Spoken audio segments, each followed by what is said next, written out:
दोस्तों, आज मैं आपके साथ जो कहानी शेयर करने वाला हूँ, उसको सुनने के बाद आप ये समझ पाएंगे कि आप अच्छे बनो, लेकिन कभी किसी को अपनी अच्छाई का फायदा मत उठाने देना। नहीं तो आप हमेशा चोट खाते रहोगे और एक दिन आप बर्बाद हो जाओगे। बस दोस्तों, आप लोगों से मेरा रिक्वेस्ट है कि इस कहानी को आखिर तक जरूर सुनिएगा। तो चलिए दोस्तों, शुरू करते हैं। लेकिन शुरू करने से पहले अगर आप मेरे इस चैनल में नए हो तो प्लीज़ इस चैनल को एक सब्सक्राइब करके नोटिफिकेशन बेल आइकन को ऑन कर लेना, ताकि जब भी मैं ऐसा कोई वीडियो बनाऊं तो सबसे पहले आप तक नोटिफिकेशन पहुंच जाए। तो चलिए दोस्तों, शुरू करते हैं। एक बार की बात है, गौतम बुद्ध अपने शिष्यों को शिक्षा दे रहे थे। इसी दौरान हैरान परेशान वहां राजा अजातशत्रु आ पहुंचे। उन्होंने गौतम बुद्ध को प्रणाम किया और कहा, हे प्रभु, जब मैं आपका शिष्य नहीं बना था तब मैं निर्दयी था। सब मुझसे डरते थे, मेरी इज्जत करते थे। लेकिन जब से मैं आपका शिष्य बना हूँ तब से लोग मेरा शोषण करने लग गए हैं। हर कोई मेरा शांत स्वभाव का गलत फायदा उठा रहा है।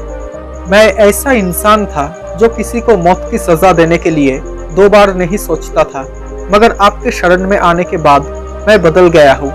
मुझे पहले की तरह गुस्सा ही नहीं आता, पहले की तरह किसी को सजा देने का मेरा मन ही नहीं करता। लेकिन मेरा दया, मेरा शांत स्वभाव मेरे लिए मुसीबत बन गया है। मेरा अपने देश पर शासन करना मेरे लिए बहुत मुश्किल होता जा रहा है। मुझे डर है कि मेरे इस स्वभाव के कारण देश में अराजकता ना फैल जाए। कृपया करके मुझे कोई उपाय बताइए। अब बुद्ध समझ गए कि राजा की परेशानी क्या है। उन्होंने राजा को एक कहानी सुनाना शुरू किया। एक गांव था। गांव में एक खेत के किनारे एक पेड़ था। पेड़ हरा भरा और काफी बड़ा था। थोड़ी ऊंचाई पर, जहां से पेड़ की शाखाएं फैलकर पेड़ को छायेदार बना रही थी, वहां एक खाली जगह था और उस खाली जगह में एक सांप रहता था। वो सांप काफी गुस्से वाला था। वहां आने जाने वाले लोगों के हलचल पर वो उन्हें काट लेता था, जिससे कई लोगों की मौत हो चुकी थी। लोगों ने डर से उस पेड़ के पास आना जाना बंद कर दिया। एक दिन वहां से एक साधु गुजर रहे थे। उन्होंने इस खूबसूरत पेड़ को देखा। उन्होंने सोचा, क्यों न आगे बढ़ने से पहले इसकी छाया में ध्यान लगाया जाए। साधु को उस पेड़ के तरफ जाता देखकर एक किसान ने उस सांप के बारे में चेतावनी दी, लेकिन साधु एक मुस्कान के साथ पेड़ के तरफ आगे बढ़ गए। अब वो साधु जैसे ही पेड़ के नीचे ध्यान लगाने बैठे, वैसे ही सांप गुस्से से फुफकारते हुए उस क्षेत्र से बाहर आ गया। सांप बिल्कुल काटने के लिए तैयार था। तभी साधु ने सांप की आंखों में देखकर मंत्र का जाप करना शुरू कर दिया। मंत्र के जाप से सांप में बात करने की शक्ति आ गई। सांप ने कहा, यहाँ आने की किसी की हिम्मत नहीं होती है। हे मनुष्य, क्या तुम्हें मुझसे डर नहीं लगता है? क्या तुम नहीं जानते हो ये मेरा इलाका है? तब साधु ने कहा, मुझे किसी चीज से डर नहीं लगता है। इसमें डरने वाली क्या बात है? मैं मौत से नहीं डरता, मैं जीने की इच्छा भी नहीं रखता हूँ। फिर भला मुझे तुमसे क्यों डरना चाहिए? बल्कि तुम जरूर डरते हो, इसलिए तुम लोगों को काटते हो। तुम्हें डर है लोग तुम्हें मार देंगे। अब ये सब बातें सुनकर वो सांप काफी हैरान था। वो सांप कभी ऐसे इंसान से नहीं मिला था जिसे उससे डर नहीं लगता हो। उसकी मुलाकात जब भी किसी से हुई, लोग मौत के डर से उसे मारना चाहते थे या मौत के डर से उससे भागना चाहते थे। सांप साधु के पैरों से लिपट कर बोला, आप सच कह रहे हो। आज तक मैंने जितने लोगों को काटा है, उसका एक ही मकसद था कि मैं जिंदा रह सकूं।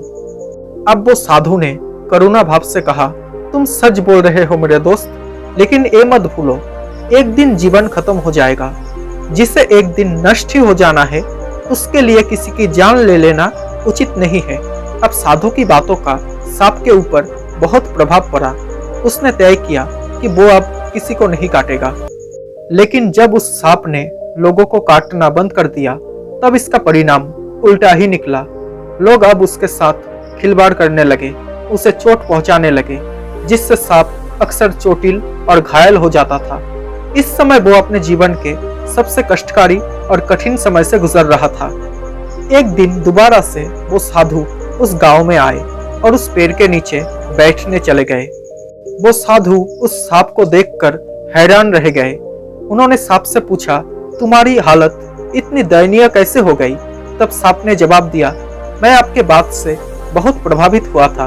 मैंने तय किया था कि मैं किसी को नहीं काटूंगा।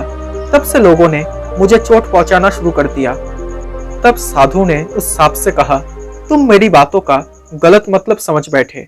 मैंने तुम्हें काटने से मना किया था, लेकिन अपनी आत्मरक्षा में फुफकारने के लिए मना नहीं किया था। एक कहानी राजा अजातशत्रु को सुनाने के बाद बुद्ध ने राजा से पूछा, आपने भी तो मेरे उपदेश का गलत मतलब निकाल लिया है। आप गुस्से वाले स्वभाव का त्याग करो, लेकिन अपने कर्तव्य को मत भूलो। आप बाहर से कठोर बनकर राजा का कर्तव्य पूरा करो, ताकि राज्य में सभी को आप अनुशासित रख सको। किसी को असुरक्षा महसूस ना हो सके, इसके लिए आप अंदर से साधु बने रहो।